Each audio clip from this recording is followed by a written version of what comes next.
Les psaumes ont été chantés et dansés il y a des millénaires, en une liberté de ton étonnante au Dieu unique d'Israël, et dans une société bien différente de la nôtre.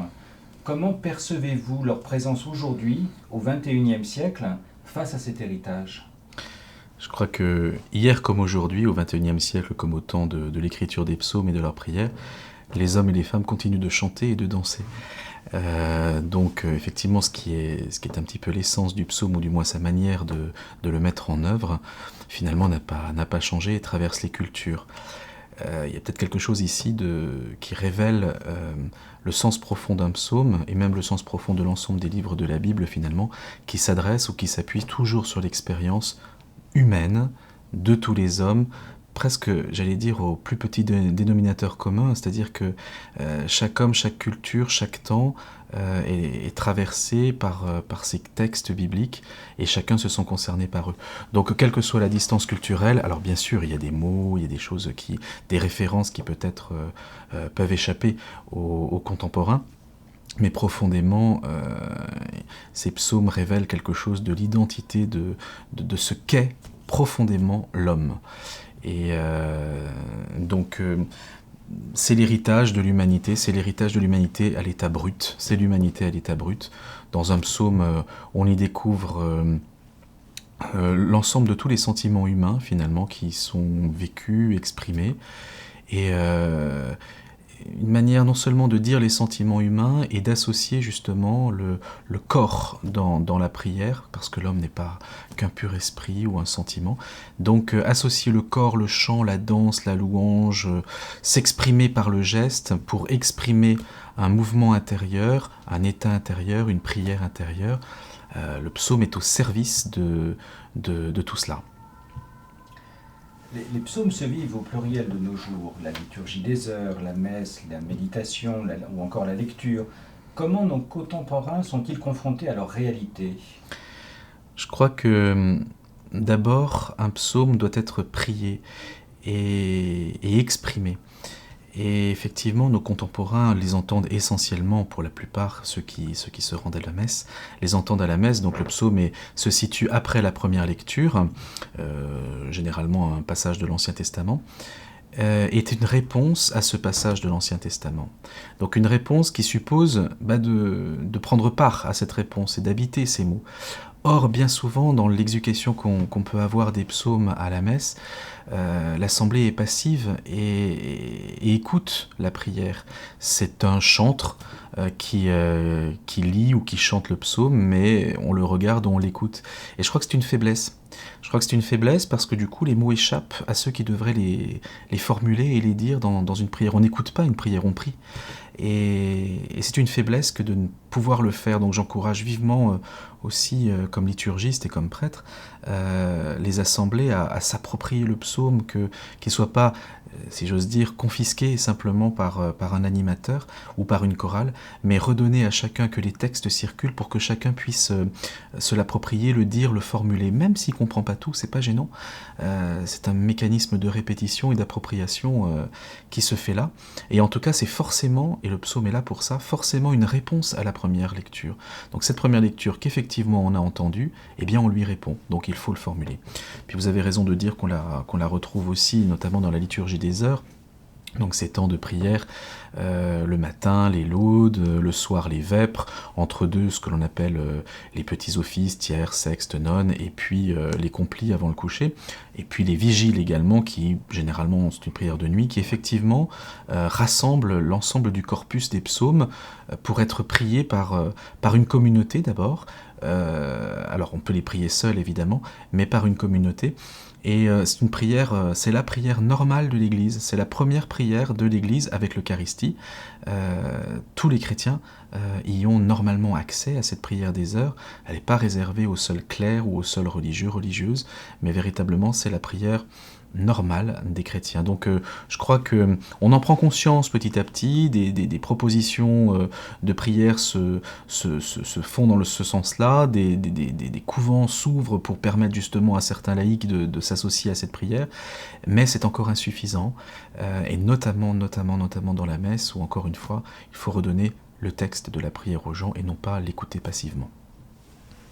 En tant qu'aumônier national de la Fédération des petits chanteurs de France, et au regard de votre expérience dans la musique dès votre plus jeune âge, quelle est la relation des psaumes au chant et à la musique à notre époque et au quotidien? Alors, le psaume, le texte du psaume est fait pour être chanté. C'est un texte, un poème, une prière qui est faite, écrite pour être accompagnée par un instrument qui s'appelle le psalterion, la cithare si vous voulez, qui accompagne la prière. Donc c'est pensé comme ça, c'est pensé parce qu'il y a un rythme, c'est écrit, il y a une prosodie qui existe pour accompagner la prière et s'exprimer en mettant des accents sur des mots et que la musique seule peut rendre. Donc il faut la mettre en musique. Encore une fois, ce qu'on disait tout à l'heure, la musique est sans doute traverse toutes les cultures et toutes les époques. L'homme chante, la femme aussi, et donc dans la prière également. Donc c'est naturel que d'associer, encore une fois, ces textes de prière avec le chant. Ils sont faits pour cela. Et quant à votre expérience justement en tant qu'aumônier, si vous voulez bien revenir quelques instants. Alors comme aumônier, c'est d'essayer de faire découvrir aux enfants, non seulement à leurs accompagnateurs, mais surtout aux enfants, puisque dans la fédération des puericantores, des petits chanteurs, il y a essentiellement des enfants de 6 à grosso modo 16-17 ans pour ceux qui ont déjà des voix d'homme. Voilà. Et il s'agit justement de leur donner ce trésor de la prière chrétienne, juive et chrétienne, pour leur permettre d'avoir des mots pour s'adresser à Dieu. Parce que dans ces mots, encore une fois, qui expriment tous les sentiments, il nous donne, quand on ne sait plus quoi dire parfois, quand on ne sait pas comment le dire, il nous donne les mots pour le faire. Et un enfant est en apprentissage de mots, une forme de celui qui ne sait pas parler, avec un psaume apprend à parler. La culture juive, en tout cas les anciens, apprenaient à lire dans les psaumes, les enfants apprenaient à lire dans les psaumes comme véritablement des lieux non seulement où ils faisaient leur alphabet bien sûr et apprenaient les règles de lecture, mais aussi se laissaient imprégner par la puissance des mots des psaumes.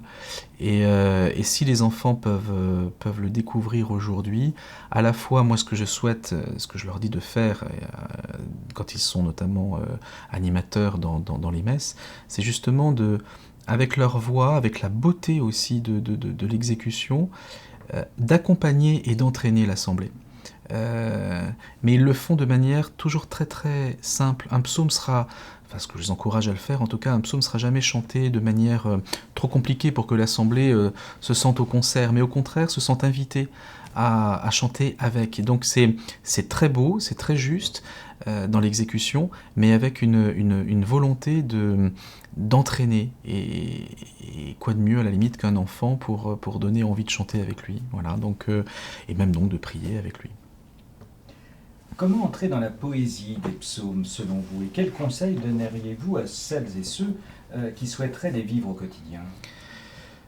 De manière, que ce soit pour les psaumes comme pour d'autres textes de poèmes, on n'est pas tous égaux peut-être pour ressentir, pour découvrir une émotion, pour se sentir concerné finalement par ce texte-là. Donc c'est un peu le secret de chacun finalement, comme le secret de chacun dans sa prière avec Dieu, où il n'y a pas la méthode pour prier qui serait interchangeable et applicable pour tout homme. Donc pour les psaumes c'est pareil. Simplement, une chose que je crois fondamentale encore une fois dans ce qui est le cœur du psaume, à savoir donc encore une fois l'expression des sentiments humains, tout homme, toute femme traverse à un moment donné ce que le psaume exprime. Alors, soit on se sent effectivement concerné directement parce qu'on est dans la situation que le psaume présente, soit on ne l'est pas et on peut se dire en communion avec d'autres que nous-mêmes, trouver des mots, pourquoi pas, de réconfort et d'appui quand c'est nécessaire, être capable aussi de se réjouir et d'être attentif à la joie qui peut exister dans la vie d'un homme, d'une femme, que parfois, peut-être parce qu'on a le nez dans le guidon, si j'ose dire, et qu'on est pris par le temps, par le stress, par les événements, incapable finalement de reconnaître dans l'autre. C'est aussi une école qui ouvre à à faire attention à ceux qui nous entourent. Et c'est pour ça qu'on les prie aussi en communauté. On fait attention à ceux qui nous entourent, pas uniquement sur la justesse de l'exécution, mais voilà, tiens, il est peut-être en train de vivre ce que ce psaume exprime de profonde joie ou au contraire d'angoisse. Comment je peux me rendre proche de lui? Comment devant le Seigneur je peux présenter concrètement sa situation avec ces mots-là? Voilà, les psaumes servent à tout cela en même temps. Et puis, la liturgie aussi, le principe de la liturgie, c'est la répétition. La répétition, on peut se dire, voilà, il y a 150 psaumes, c'est pas énorme finalement. Quand on les répète et les répète tous les jours pour les moines, les religieux, les religieuses et les laïcs aussi qui participent à cette prière, petit à petit, on les connaît par cœur. Petit à petit, ils s'inscrivent en nous.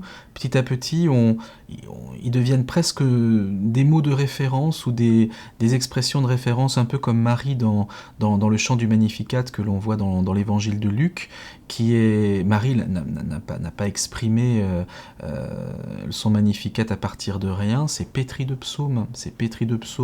Donc on sent aussi comme une sorte de déploiement, de développement de ce don du Seigneur dans la prière qui traverse la personne, qui l'a fait, pour petit à petit comprendre que finalement, on ne fait pas la prière, c'est la prière qui nous fait et nous transforme. Et ça, il faut du temps. Alors, peut-être encore une fois, on n'est pas sensible immédiatement à la poésie, au rythme des mots, au sens des mots à la limite, mais il faut leur faire confiance. C'est même une démarche normale dans la prière que de faire confiance. Alors pour des esprits cartésiens comme les nôtres, c'est un peu compliqué parfois de dire attends, je comprends pas ces mots, donc je ne vais pas les employer. Si, justement, pour que petit à petit, une fois qu'on se les redit encore, on laisse faire aussi la grâce dans la prière, et que petit à petit, finalement, ces mots deviennent les nôtres, et ces mots nous forment et nous façonnent selon le cœur de Dieu. Toute la Bible, finalement, est une histoire de création de l'homme, de restauration de l'homme, de rachat de l'homme tel qu'il doit être ou devrait être pour être heureux, pas doit être pour correspondre à une image, mais simplement pour y vivre libre et être heureux. Et les psaumes, dans les sentiments qu'ils développent, nous apprennent petit à petit comment le Seigneur prend soin de nous dans la prière, et finalement nous éduque petit à petit, les uns après les autres, à être des hommes et des femmes debout et libres. Quel psaume a votre préférence ? Tous les psaumes, encore une fois en fonction de mes états d'esprit, évidemment me comblent, mais il y a le 138 quand même, ce psaume 138 qui redit toute la proximité avec le Seigneur, tout son amour aussi, toute sa compassion, toute la confiance aussi qu'il peut avoir, jusque dans la fin. Alors, la finale du psaume 138 est quelquefois coupée dans la liturgie, parce que, je vous invite à vous y plonger pour la découvrir, mais exprime des mots de violence inouïs, et on se dit, mais qu'est-ce que s'affiche ici quand on s'adresse au bon Dieu? Normalement, il ne s'agit pas de prendre un air compassé, la tête penchée et lui parler à mi-voix, mais on entre quelquefois dans des attitudes que l'on croit être des attitudes de prière. Or, le psaume nous dit, mais non, pas du tout. Sois toi-même, complètement toi-même, et libre, jusque dans ta colère, exprime-la au Seigneur. Aucun problème, lui, ça ne lui fait pas peur, il l'assumera pour toi s'il le faut, mais vas-y. Et ce psaume-là, alors il finit bien, hein, la plupart des psaumes sont en happy end, comme on dit, et on se ressaisit, tout va bien. Il n'y en a qu'un, c'est celui des psaumes du complit du vendredi soir, qui termine par ces mots terribles, « Ma compagne, c'est la ténèbre ». Mais pour toute personne qui a pu expérimenter dans sa vie la tristesse d'une dépression, par exemple, d'un abandon, d'une incompréhension, soit pour lui, soit pour un proche, comprend parfaitement ce que ces mots « ma compagne c'est la ténèbre » veulent dire, sans avoir besoin de subir, si j'ose dire, des encouragements qui finalement font plus de mal que de bien à ce moment-là. Donc les psaumes sont très délicats aussi, mais pour reprendre votre question, c'est le psaume 138 qui a, si j'ose dire, ma préférence, et vite je vais corriger en disant qu'il y a aussi le 150 dans la joie et tous les autres qui suivent. Merci. Merci.